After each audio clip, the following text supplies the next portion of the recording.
On the world news on independent television, UK's foreign travel traffic light lists due to be reviewed.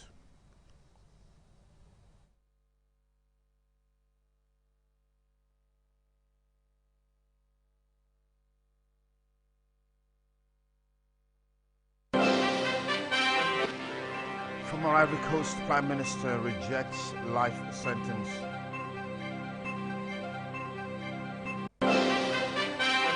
And hundreds of unmarked graves found at a school in Canada.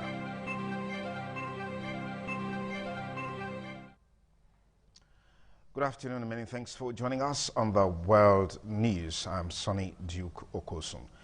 Professor Charles Chukwuma Soludo has emerged as the governorship candidate for the All Progressives Grand Alliance in Anambra State. The former governor of the Central Bank of Nigeria was announced as the winner on Wednesday night after a keenly contested primary held at the Professor Dora Akunyili Development Center, Oka, the state capital. Kingsley Uchegbu has more. I hereby declare Professor Charles Chukwuma Soludo as the duly elected governorship candidate of AFGA for the Anambra State governorship election. The former CBN governor polled 740 votes, which represented over 90% of the votes cast to defeat other candidates. It is with humility, gratitude, and total submission to the will of God that I hereby accept your nomination as the gubernatorial candidate of Africa in the November 6, 2021 governorship election. I want to thank the Alpha and the Omega, who in his infinite wisdom decided that I could come from Anambra State of Nigeria, and who has abundantly blessed me beyond the imagination.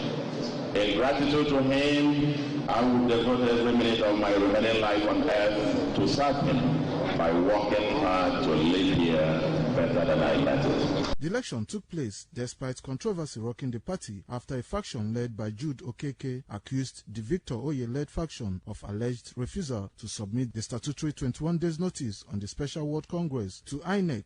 The election is set to hold on November 6, 2021. Kingsley Uchegbu reporting.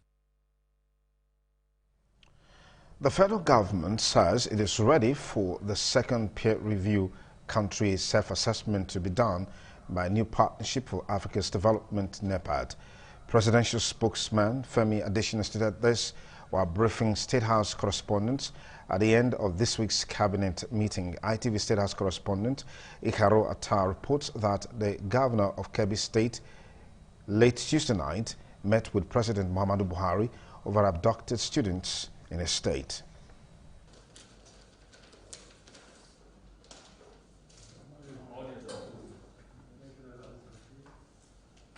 President Muhammadu Buhari presided over this week's Federal Executive Council virtual meeting as some ministers joined via internet platforms.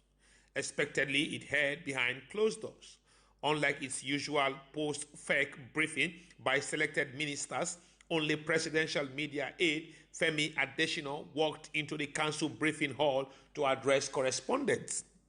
He says the federal government is ready for the second peer review country self-assessment to be done by the new Partnership for Africa's Development, NEPAD. Mr. Femi Adesina added that President Buhari gave the approval for the assessment to be carried out during the council meeting. The presidential spokesperson noted that a lot of progress have been made between when the last assessment was done and now. Nigeria has made progress in several areas and on several fronts. While 10 years ago, petroleum contributed more than 70%, even up to 90% to our GDP. You will find that today petroleum contributes just about 45%, and non-oil products contribute about 55% to the Nigerian economy. Commenting on the recent order of the ECOWAS court where it restrained the Nigerian government from banning the use of Twitter in the country. Additionally, says the Attorney General of the Federation, Abubakar Malami, is studying the court ruling and he will advise government on the next step to take. Away from council, Kebbi State Governor met with President Muhammadu Buhari Tuesday night over abduction of students in his state by armed bandits. Speaking with correspondents after the meeting, he vowed to ensure the rescue of the remaining students. I explained to him that the security agencies have mobilized and are doing a great job, assisted by the military, the Air Force, the police, civil defense, vigilante, and community leaders. And they are still at it, and they are doing a great job, but we need more support by all Nigerians, and in fact all, to ensure that we give them our maximum cooperation to finish what they have started. Some abducted students and their teachers were rescued when the military stormed the bandit hideouts and engaged them in exchange of gunfire. From the Asarok Presidential Villa, Iharo Atta, ITV News, Abuja. Senate President Ahmed Lawan says the leaking roof at the White House in the National Assembly during Tuesday's plenary heavy downpour is a clear vindication of the Parliament's outcry over the general decay of the Assembly complex. National Assembly correspondent Osowaname Ibizugbe reports that the matter came up on the floor during Wednesday's plenary. Tuesday morning's heavy downpour resulted in water dripping from the roof of the National Assembly complex into the lobby area. The incident dominated discourse on both conventional and social media platforms across the country in what many Nigerians described as a show of shame. The situation, however, did not stop the lawmakers from proceeding with plenary even as cleaners battled to get rid of the water.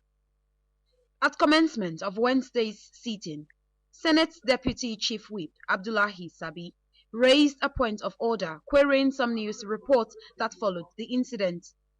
The lawmaker complained that some of the reports were misleading, hence the need to set the records straight. There was leakage, of course, around the premises, outside the chamber, and also it was reported that because of that leakage, it delayed our sitting. That also was not correct. The leadership had housekeeping matters, and of course, until the leadership comes into the chamber, sitting will not begin. So that was the only thing. Thirdly, Mr. President, distinguished colleagues, and the most critical was that they reported the leadership as approving the sum of 37 billion for rehabilitation of the complex. This is nothing further than the truth. In his remarks, President of the Senate, Ahmed Lawan, said the renovation of the National Assembly complex is long overdue, 20 years after it was built in 1999. Speaking on the controversial 37 billion naira for the renovation of the complex, Lawan explained that it was not the responsibility of the legislature. He insisted that the duty lies with the Federal Capital Development Agency that is in charge of public buildings in the nation's capital, mandated by President Muhammadu Buhari to carry out the renovation work. He maintained that the 37 billion naira initially proposed for the renovation of the complex was not on the high side, saying that the appearance of the building from the outside is a far contrast to what the inside looks like. The management, the technical side of this National Assembly, and some contractors, maybe Julius Berger and others, to come up with what we need to rehabilitate here and the costing. In fact, I fought against the initial submissions because I was to take the document directly to Mr. President. When I saw what some of them were bringing, I said there was no way I could take that to Mr. President. Go and work it. They continued to work until they came down to that 7 billion. And I took that to Mr. President. Mr. President immediately called the late Chief of Staff of blessed memory, Mala Bakiari. He said, go and look for money to rehabilitate the National Assembly complex. Meanwhile, The FCDA's spokesperson, in a recent news interview, blamed the reason for the dilapidated roofs of the complex on the cumbersome nature of procurement and approval of the contract by the Federal Executive Council. However, the Senate President called on media enthusiasts to apply professionalism in the dissemination of information to the general public. Osawona Me Ibizugbe, ITV News, Abuja. Meanwhile, the leaking roof at the National Assembly complex after a downpour on Tuesday is generating reactions from residents in Benin City. Roslyn Eworame again reports that the respondents described the situation as an embarrassment to the country. There was a downpour in Abuja, the Federal Capital Territory, on Tuesday morning, leading to leaking roofs and flood in some parts of the National Assembly complex. Other areas affected were the Senate Press Center, the third and last gate to the premises, as well as the road linking the office of the Secretary to the government of the Federation to the National Assembly. Some residents in Benin City described the situation as a disgrace to the image of Nigeria. Others attributed the developments to the leadership failure of the National Assembly. How will a whole National Assembly, the upper chambers, be leaking? The roof will be leaking. That now stop plenary. It's a very big embarrassment to the entire nation. The plenary could be halted as a result of a leaking roof, something they can fix. So what now happens to the allocation? What happened to the money sent to them every year? It goes a long way to show that there is corruption somewhere in the country that we need to look into a second time. Whatever the case is, I just think that things are not just balanced somewhere. There is something wrong in our nation that we need to correct and put together. That was a bit of a national embarrassing situation to see that the National Assembly had to adjourn plenary because of their inability to do maintenance. That again, you cannot begin to blame the executive because at the National Assembly they have their votes, they have their own funds to run their things.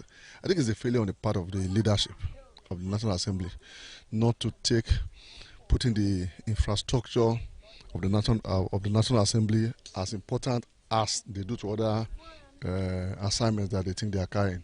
The federal government, in the 2020 revised budget proposal, reduced the 37 billion naira budget for the renovation of the National Assembly complex to 27.7 billion naira. However, as a result of public outcry against the 37 billion naira voted for the repair work in the 2020 budget, the renovation of the complex, which is to be executed by the Federal Capital Territory Administration, was slashed to 9 billion. Following the drop in the price of crude oil and a fall in the projected government revenue, it was learned that the federal government decided to reduce the budget for the renovation. Roslyn Eworame reporting.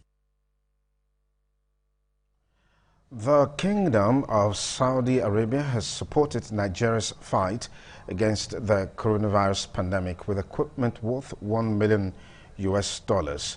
The handover of the medical equipment took place at the Saudi Arabian Embassy in Abuja.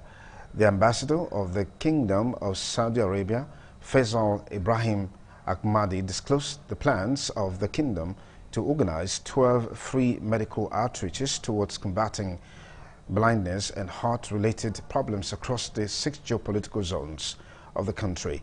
Permanent Secretary, Federal Minister of Health, Abdulaziz Mashi Abdullahi, commended the Kingdom of Saudi Arabia for its continuous contributions to the growth of Nigeria's health sector through the King Salman Humanitarian Aid and Relief Center. The medical equipment include ventilators, surgical sterile gowns, non-sterile surgical gowns, surgical masks, and nitrite gloves. Students of political science have been advised to be focused and diligent as change agents to meet up with societal challenges. Vice Chancellor, Benijun University Okada, Professor Lawrence Izumoye made the remarks at a symposium organized by the National Association of Political Science Students of Benijun University Okada. Kingsley Uchebu has details. Declaring the symposium open with the theme, the relevance of political scientists to to society. Vice Chancellor, Ibunedo University Okada, Professor Lawrence Ikechukwu-Ezemonye, represented by the Deputy Vice Chancellor, Professor Mosefe Odejimi, commended the dynamism exhibited by political science students, which they have brought to bear in the discipline. She urged the students to be agents of change by providing solutions to Nigeria's leadership challenges. I don't know people to advise our politicians, because that is supposed to be your work. When you have individuals who understand how the society works, what policies should work, policies of migration and all of that, I don't know people to advise the government. I pray that with you as registrars, that when you get there, you change the narrative. Head Political Science Department, Ibunedo University Okada, Dr. Kunle Ajishebiyawo, appreciated the management of the university for the support by organizing a successful 2021 Political Science Week. In other words, when you graduate from mainstream political science, you are as good as a graduate of international relations, public administration, political philosophy, and comparative politics. That already told you have enormous opportunities. Speakers at the 2021 Symposium Lecture on the theme, The Relevance of Political Science to Society, Professor Femi Olufumilade and Dr. Collins Okonkwo highlighted the relevance of political science as a panacea to the myriad of problems in Nigeria requiring the expertise of political scientists for solution. The major reason we were finding it difficult to recruit people at that was because we were dependent, import dependency in arms procurement. We should be producing some arms, we should be producing some armor tanks. Political science helps you to be able to not just understand some of these ideas, develop them, and sell it to people. Because even if you come into governance, it's not just about formulation of policies. When you formulate policy, you can't just execute policy in a vacuum. Some participants appreciated the department for the lecture. Key thing I take note of that is all about sacrifice, whatever you want to belong to. It is very important that such programs are being held in every department in university. For me, I would say, and I know my field, as in where I can work. It's very knowledgeable, and we are able to know where we are as a political science students. Political Science Week is an annual event of the Department of Political Science students of Ibunedo University Okada. Kingsley Uchebu reporting. You're still watching the World News on independent television. Still to come, hundreds of unmarked graves found at a school in Canada. Details and more when we return.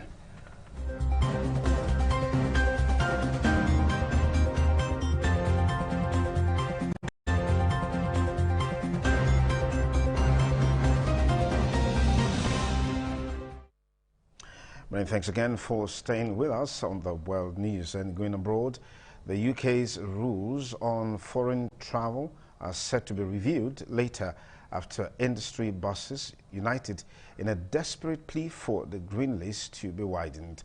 Transport Secretary Grant Shapps is expected before members of Parliament with an update on the traffic light system expected in the afternoon. Roslyn Eboramoy has more. Travel bosses are calling for an exemption to quarantine for fully vaccinated people from amber countries. But the UK Transport Secretary, Mr. Shapps, has said ministers need to look at what the scientists have to say. We don't want to be sitting idle. We want to be back at work, taking people on holiday or to see their loved ones overseas. So it's hugely frustrating for us. When I'm bringing 7 people back from Ibiza, that's just not sustainable, for anybody. So something has to change, and quickly. So we need customers to be able to survive. So many jobs are at risk, thousands and thousands of jobs.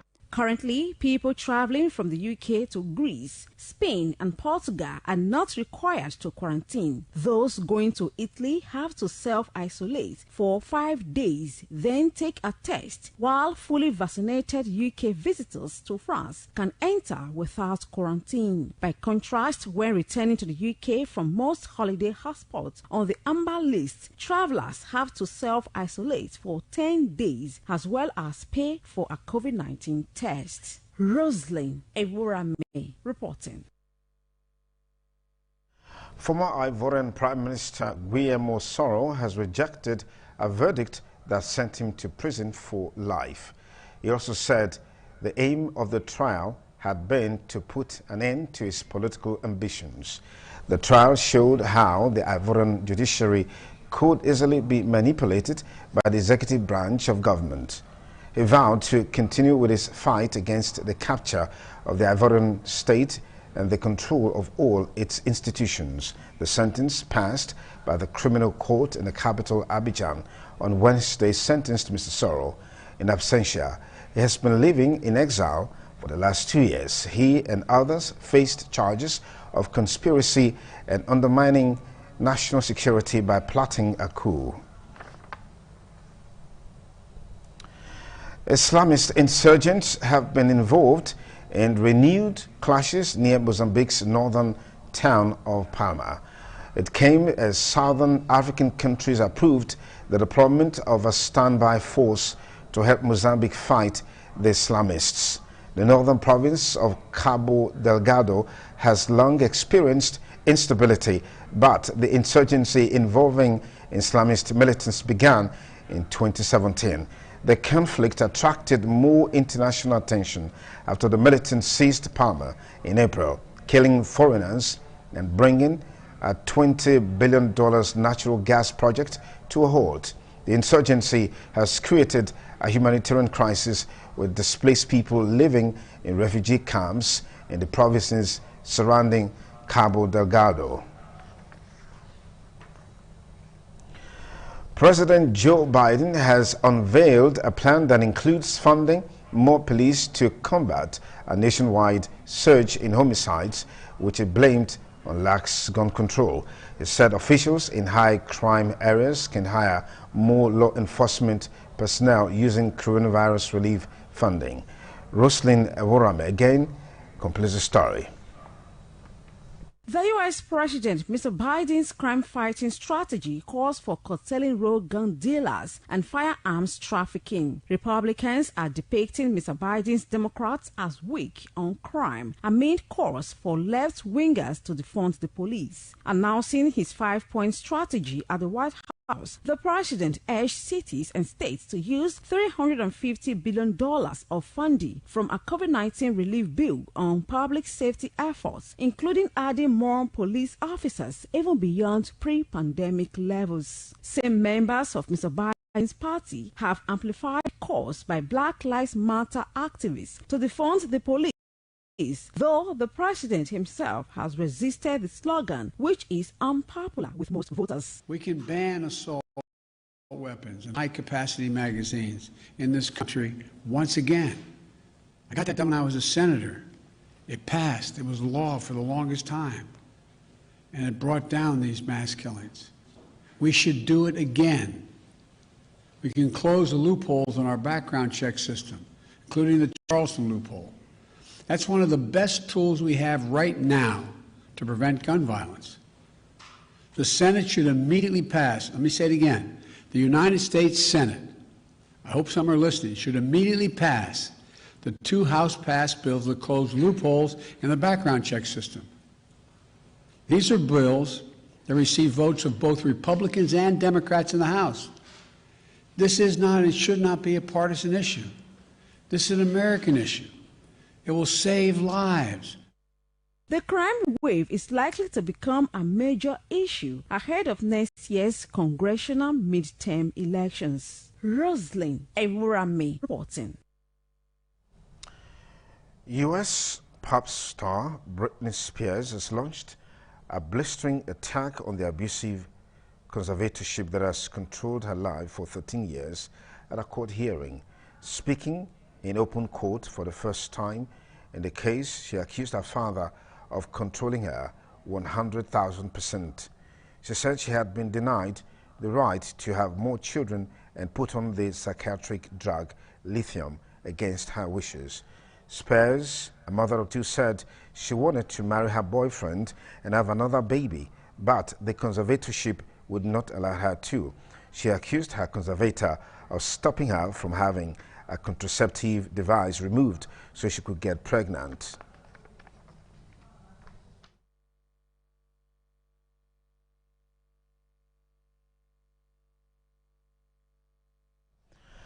An indigenous group in Canada says it has found hundreds of unmarked graves at the site of a former residential school in Saskatchewan province. The Caucasus First Nation said on Wednesday that the discovery was the most significantly substantial to date in Canada. However, the group did not specify the exact number of graves found. It comes weeks after the remains of 215 children were found at a similar residential school in British Columbia. Such compulsory boarding schools were run by the Canadian government and religious authorities during the 19th and 20th centuries with the aim of assimilating indigenous youths. The Caucasus described the discovery horrific and shocking. The group is set to release further details during a news conference later today.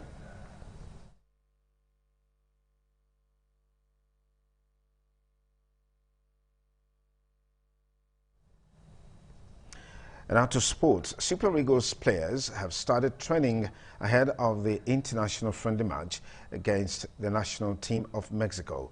Former world boxing champion Itv World traces his roots to Edo State. Let's join Emerson Edosa for more from the world of sports. The home-based Super Eagles on Wednesday commenced preparation for the friendly game against Mexico at the Go Project Package B in Abuja. The high-profile friendly will hold on July 4th in the United States of America. Over 80% of the players are already in camp. The last time both Nigeria and Mexico played in a tournament was in 2014 in the United States, which ended goalless. Super Eagles forward Emmanuel Dennis has joined compatriots William Troost Ekong and Isaac Success at newly promoted English side Watford Football Club from Belgian side Club Brugge. The 23-year-old will become Watford's second attacking signing of the summer, following Ashley Fletcher joining as a free agent on July 1st when his contract with Middlesbrough expires. Former Super Eagles striker Odion Igalo has been appointed as the ambassador of the resuscitated National Principals Cup. Minister of Youth and Sports Development Sunday Diary said Igalo's role will be to travel around all the 6 zones in the country that comprises of the 2,700 participating schools, watching, inspiring, and identifying skillful talent. Igalo joined the likes of Daniel Amokachi, Shegun Odegbami, Mary Onyali, Tude Disu, and others as the ambassadors of the National Principals Cup. The minister later led Igalo to inspect ongoing pitch renovations at the Moshood Abiola National Stadium, Abuja, where the former Super Eagles and Manchester United striker expressed satisfaction of the work done so far. Agreement has been reached between the United Kingdom government and UEFA to increase the attendance at Wembley to 75% capacity for the semi-finals and finals of the Euros 2020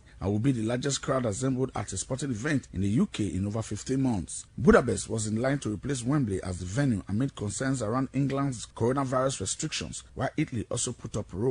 UEFA President Alexander Kaferin, while appreciating the Prime Minister of the United Kingdom, Boris Johnson, said Euro 2020 tournament has been a beacon of hope to reassure people that football activities is returning to a normal way of life across Europe. Finally, former World Boxing Council heavyweight champion Deontay Wilder has revealed that he hails from Edo State, Nigeria. Speaking in a YouTube video that went viral recently, Wilder admitted tracing his roots to Edo and promised he would love to come back home to learn about the culture of the place. You know, going back to see my tribe. You know, I'm on the Edu. My tribe is the Edu tribe. You know what I'm saying? The Nigerian region? Yes, yes. And I want to really see, you know, my culture.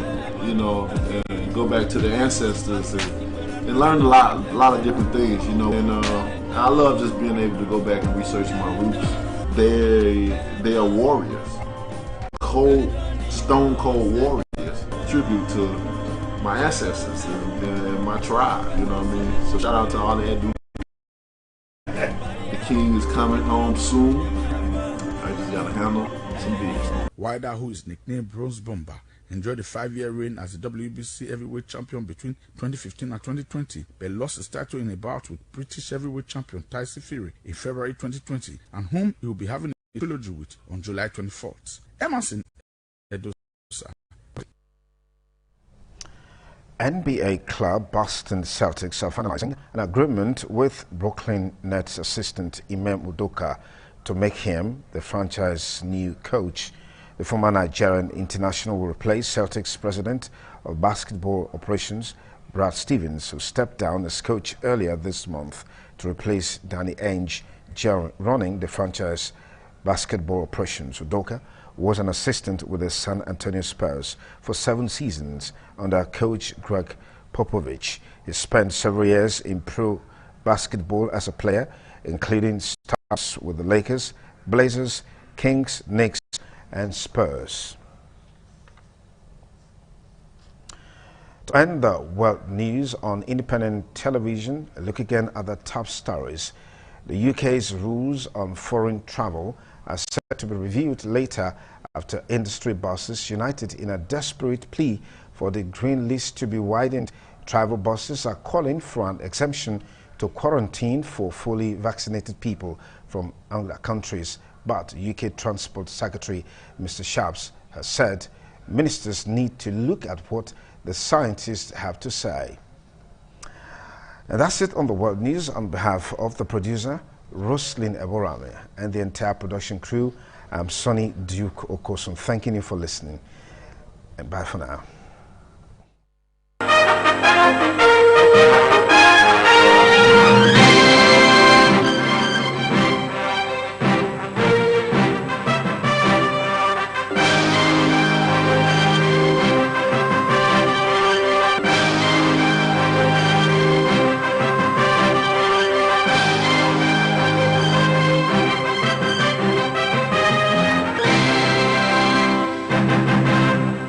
Independent television, certainly the